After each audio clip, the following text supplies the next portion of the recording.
Wolfgang Records proudly debuts its first single, the road trip anthem. That's right, baby, we booked some studio time and came up with this absolute smash for you guys.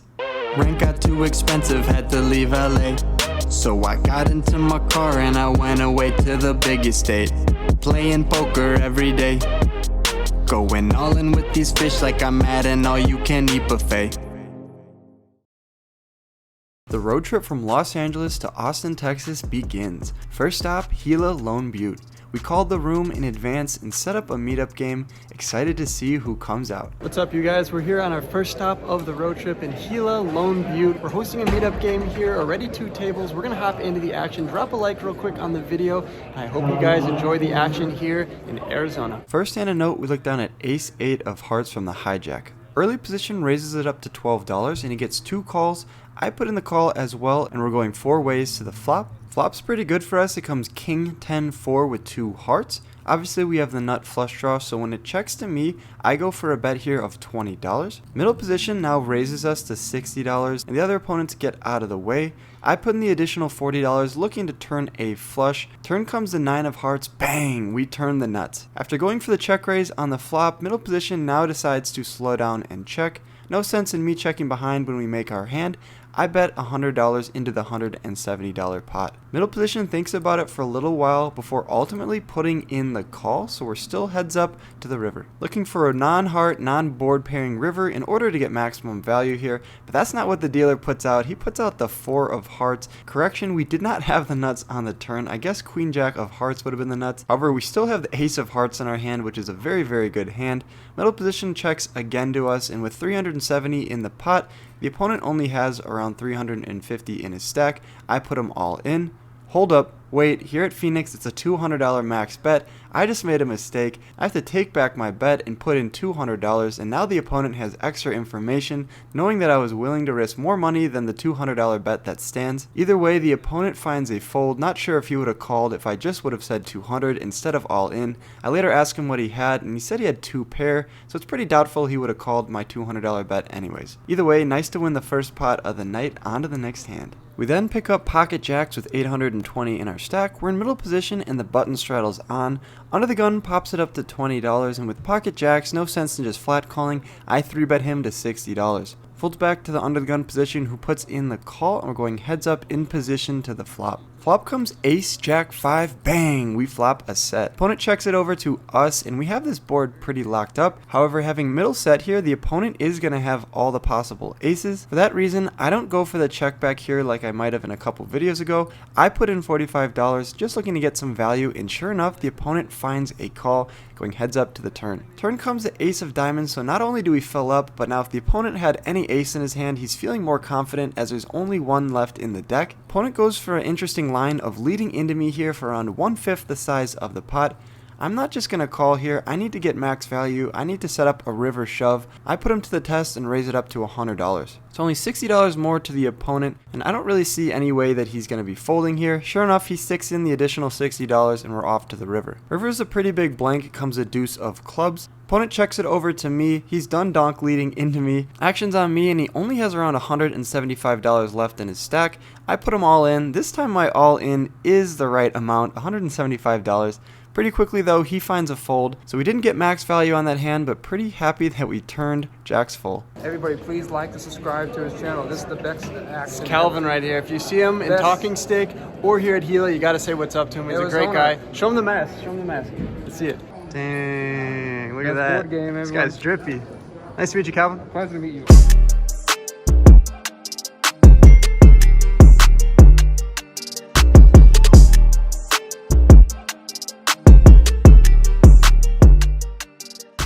Next hand, we look down at king queen offsuit from the under the gun position. There's a button straddle on for $5 and the small blind puts in the call. Big blind calls as well, so the action's on me now and I 3-bet it to $20. Folds back around to the big blind who puts in the call, and we're going heads up to the flop. Flop's a good one for us. It comes queen jack 7 with 2 diamonds. Interestingly enough, the opponent leads into us for $10.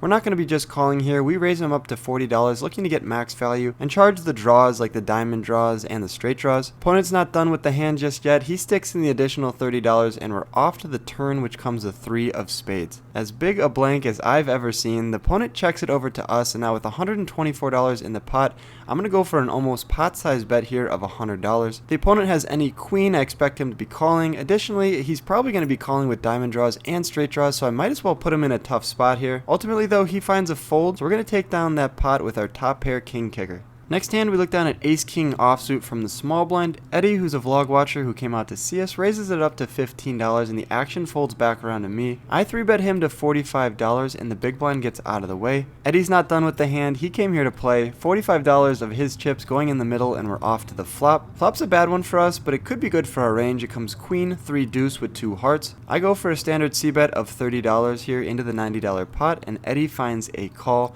So we're going heads up still to the turn. Turn brings in the front door flush draw, comes the 8 of hearts, and with $154 in the pot, we only have ace high here, but occasionally we need to be going for the double barrel bluff. I fire for $100. Eddie thinks about it for a while, but then he does something interesting and he min raises us to $200. The gig is up, Eddie. You got me here in this one. Obviously you have a great hand like a set or a flush. I got caught with the bluff here. No sense in Hollywooding. I push my cards into the middle and Eddie shows us something surprising. He doesn't have the set or the flush. Instead he just has a pair of queens with a 9 kicker. Oh well, nice hand, Eddie. Say that again?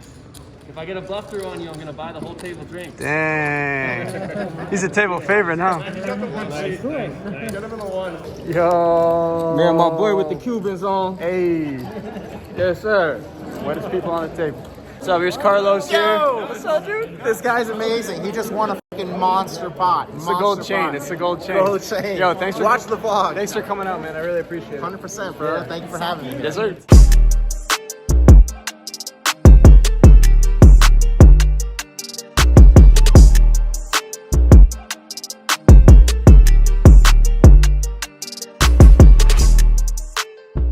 Queen 10 offsuit is the next hand of note. Under the gun pops it up to $11 and the hijacked finds a call. I'm in the cutoff. I stick in $11 as well and we're off to the flop in position, which gives us top pair 10-4-8 with 2 diamonds. When the action checks over to me, I'm not checking behind and giving a free card. I stab for half the size of the pot, $15, and just the hijack puts in the call. Turn gives us 2 pair, comes the queen of clubs and the opponent checks it over to me again.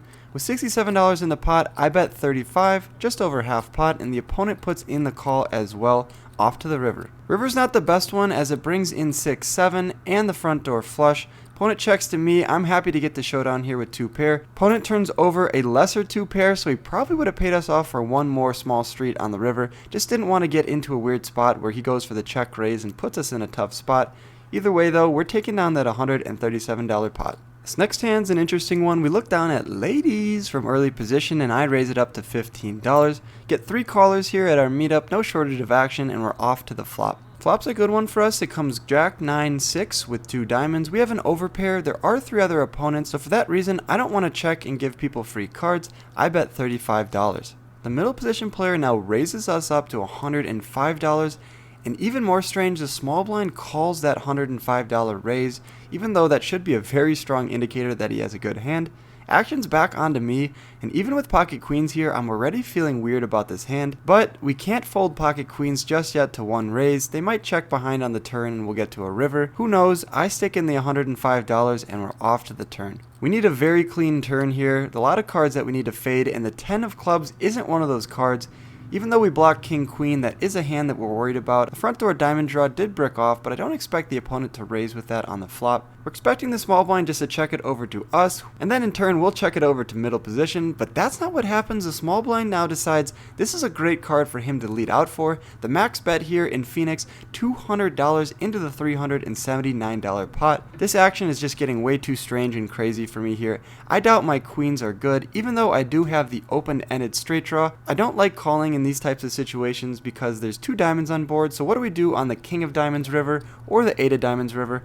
I decided to pick a better spot and fold my cards. The middle position player who raised us on the turn now goes all in for $300, and the small blind finds the call. Lucky for us, we're going to see the run out and the other opponent's cards. Let's see what kind of garbage they're playing. The river comes the deuce of spades, so that's a brick. The opponent in the small blind chose Jack 9 for 2 pair, and the opponent in middle position had the bottom end of the spade, 8-7. He's going to take down that pretty sizable pot here at 2-2. Happy we made the best decision and folded on the turn. And now the hand of the night, you guys. This one's a great one. We're in the big blind and we look down at pocket queens. Under the gun and under the gun +1 limp. The action folds back around to the small blind who completes. In pocket queens, we have to raise it up here. I pop it up to $15. Both the under the gun and the +1 limper find a call. The action's on the small blind. Expecting him to just call or fold. That's not what he does. He goes for the limp shove, $215. Normally the limp shove from like under the gun or under the gun +1 is a very strong move that usually means aces or kings. However, we need to consider he's in the small blind. So would he really limp a hand like kings or aces in the small blind, expecting me, only one opponent left, to raise it up? I doubt it, and we have pocket queens. The night's getting late. I want to make a big hand here. I call his all in. This hand's already crazy enough, but then the two other limpers put in the call as well, so it's a 4-way all in here at my meetup game. The other two opponents are a little bit more short stacked than me and the player in the small blind. Either way though, it's a 4-way all in here, and I like my chances with pocket queens.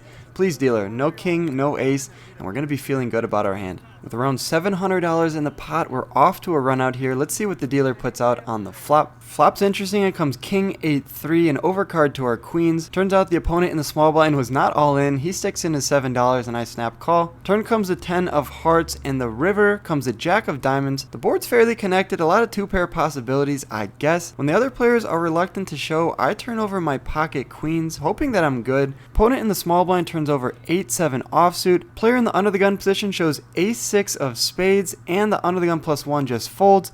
$700 going our way. We beat 3 other opponents.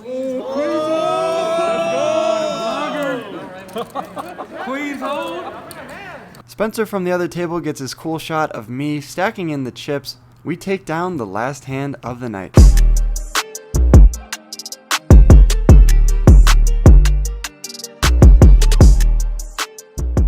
Alright you guys, that does it from our meetup game here at Lone Butte, Gila. Got into that game for 600, out for 1130, profit of 530.